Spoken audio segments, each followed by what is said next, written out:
Hello, everyone, and welcome to Battle of the Beasts Reptile Rampage, episode number 18. I'm Adam, and today we got two more beasts fighting out for one of those remaining spots in round 3. With these two beasts fighting out, we both got, well, reptiles, but aquatic reptiles. So, let's introduce them. Representing Series 1, where it all began. This beast has not had the best reputation when it comes to, Battle of the Beasts in general. And with that, it will be a surprise if they make it through to round 3. So with that, let's introduce it. Sepron the Sea Serpent versus his opponent, the representative from Series 7. A beast which has not only made it to the finals before, not once, but twice. Yeah, this seems like a very unfair matchup, but you know, the randomized matchup machine says that these two beasts need to fight each other. So with that, it's Sepron versus Krestor the Crushing Terror. Good luck. So with that, obviously this is going to be an ocean arena. And with that, let's get to the stats. Sepron the Sea Serpent. Sepron guards the Western Ocean, keeping Avantia's fishing boats safe from storms and patrolling the depths right down to the seabed. His eyes are pale and his body is covered in green scales that glimmer with every colour of the rainbow when the sun hits them. Age 261, power 184, fright factor 176, fright factor 83, size 300. Powers and abilities: underwater breathing, tidal wave generation, natural weaponry, constriction, water breath, enhanced durability, and speed swimming. Weaknesses: enchantments, durability limits, and water requirement. Krestor the Crushing Terror. This beast has the neck of a serpent, coated in green scales with powerful legs and webbed claws that propel him through the water. Krestor's red eyes can search out prey in the gloomiest depths. The beast's snaking coils can squeeze the life out of his victims. His other deadly weapons are the jagged spines along his back. They can shoot acid strong enough to melt flesh and bone. Age 313, power 240, magic level 167, fright factor 83, size 373. Powers and abilities: natural weaponry, webbed feet, underwater breathing, acid manipulation, enhanced durability, constriction, and limited camouflage. Weaknesses is land movement limit. Okay, with the stats done, it's time to get into the battle of Sepron versus Krestor. Let's get into this. So as the chamber doors open, both beasts exit through the watery chambers below. Immediately though, Krestor makes his way down to the bottom of it and just lies down there, trying to camouflage with the seabed. Sepron circles the area, looking for his opponent. Can't seem to find anything. As he makes his way closer to the bed of the arena, he notices that there's a very abnormally large shape. He realizes this must be the beast trying to camouflage, and evidently it's not working. Sepron immediately goes down towards Krestor, and goes to bite down on his neck. Krestor immediately rears up in pain from this, and using his claws, digs them right into the side of Sepron's head before forcing him off the back of his neck. As both beasts exchange eye contact, with both their eyes filled with nothing but hatred. Sepron immediately uses his tail and swings it round towards Krestor. Krestor sees that, bites down onto the tail, and using his claws, digs his claws right into the tail. As Sepron roars in pain, he goes to bite down onto Krestor's neck again. This time, Krestor lets go of the tail, reels his head back to avoid Sepron's jaw, and wraps his neck around Sepron's mouth, keeping it closed. As Krestor then bites down onto Sepron's muzzle, Krestor then, using his claws, pulls himself and Sepron up through the water, breaking the surface. As Krestor's doing that, Sepron goes to wrap his tail around Krestor's neck to pry his head off of, his mouth. Krestor uses his tail and wraps it around Sepron's tail and apprehends Sepron entirely. As both beasts break the surface of the water, though, Krestor lets go of Sepron's mouth as Sepron is thrashing about with his head, trying to snap at Krestor to get at him. Krestor then uses his claws, angles Sepron's head up away from him, and just stares as Sepron's trying to break free. But Krestor digs his claws into Sepron's lower jaw and keeps his head up there. Using his other claw, digs it right into this part of Sepron's neck. As Sepron realizes blood spilling from that, Krestor show no mercy, just starts scratching at that part of the neck with that one claw until blood starts gushing out, causing the water to turn red.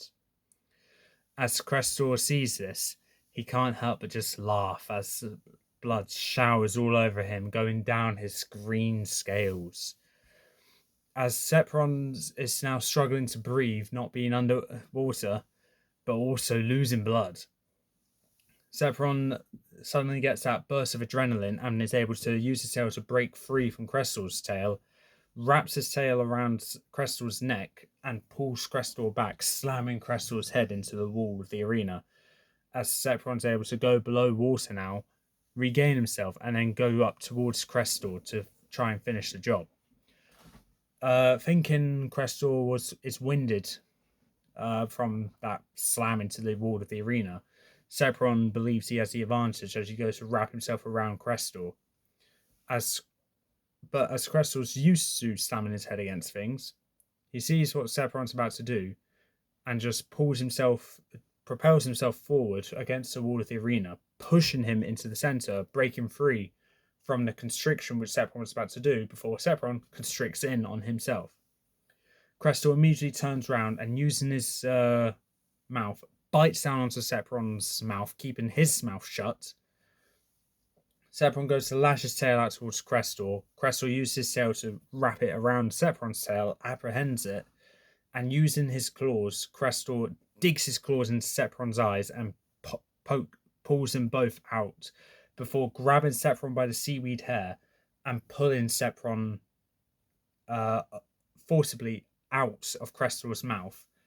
Holding Sepron by the seaweed hair, he then drags Sepron to the wall of the arena and then slams his head repeatedly into the wall of the arena, causing ripples of water to just erupt from the surface.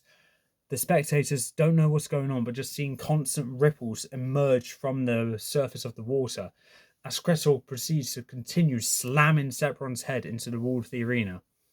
Sepron's green scales start showing more cracks, but also they're starting to turn red from how violently Krestor was slamming Sepron into the wall of that arena. As soon as Krestor decides Sepron's had enough, he lets go of Sepron entirely, as Sepron is just barely hanging in there, barely able to maintain focus. Krestor then decides to hoist Sepron's head entirely above water, keeping it there, and shoots out acid up into the sky as it rains down on both the beasts. As it bounces off elegantly off Krestor's scales, showing with no wounds, it lands onto Sepron's open wounds and starts causing immense pain for Sepron. As Sepron's roaring in pain, more acid continues to rain down, landing inside his mouth. It dissolves the seaweed hair as it cuts right through it, almost like, well, a blade on paper. But then, as Sepron continues to roar in pain, more acid comes down into his mouth, causing more pain. Sepron realizes this may be it. Krestor, not wanting to waste a single moment, decides that, no, he deserves to suffer more. He then submerges Sepron below the surface of the water again, washing the acid out, but still that pain that Sepron felt was still there.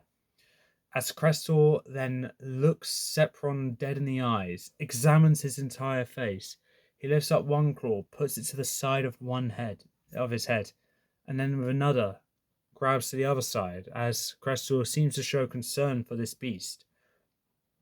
Krestor wraps his tail around Sepron's neck, not so tightly, but tight enough to maintain a good grip. As Krestor pretends to show concern, he just smiles as he twists, moves his hands in that direction, twisting Sepron's head so violently, the spectators heard a snap from above the surface of the water.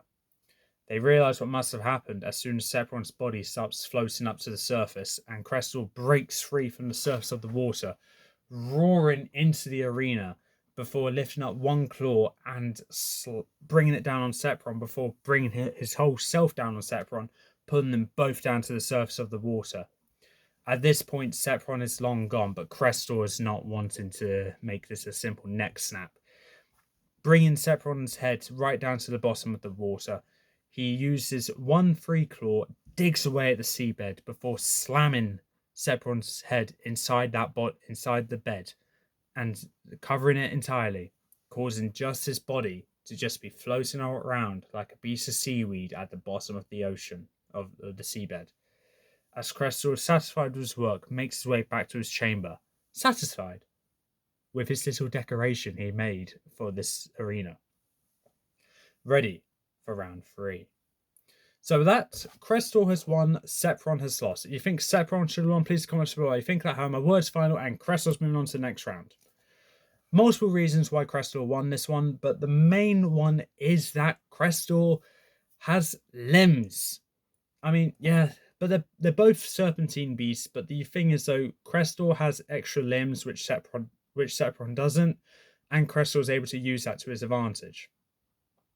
Not to mention with the acid manipulation that he has, that's another thing. Camouflage didn't really help, so hey, Sepron had that on him. But then it's also the case of Krestor does have the size advantage as well. Sepron is a big beast, but Krestor is bigger. And if Krestor is able to use his size against Sepron, but also the extra limbs, I can't see a way in which Sepron would have won. Ultimately, Sepron's jaw is stronger than Krestor's. But if Krestor is able to wear it down to where it's ever so slightly weaker, and then pin it shut, Sepron can't really do much. He had a burst of adrenaline where he was able to fight back, and he did. But it wasn't enough, because ultimately Krestor had those extra limbs, and he can breathe above water, making it easier for him to constrict Sepron's airflow. Well, watery airflow. Not sure what that's called, but yeah. I kind of went into this battle expecting Krestor to win. But what I was not expecting is the added detail I did of Krestor deciding to make Sepron a piece of seaweed. Which I think is rather fitting considering he has seaweed hair. Basically what happened was, if it wasn't obvious enough with how I described it, with his head still attached to his body, Krestor buried Sepron's head and just his head into the seabed, and the rest of Sepron's body was just floating around like a piece of seaweed. I thought that was brilliant, honestly. Bit overkill, but ultimately at this point, like, I think it was obvious Sepron was gonna die when Krestor pried Sepron's eyes out. But yeah, bit of an overkill death, but hey ho. Hopefully there won't be any more overkill death. Oh, am I kidding? It's Battle of the Beasts. There's always going to be an overkill death at one point. But that's all for this time. If you like what you saw, leave a like, leave a comment, don't forget to subscribe, press the notification bell down in the corner below, and I'll see you next time.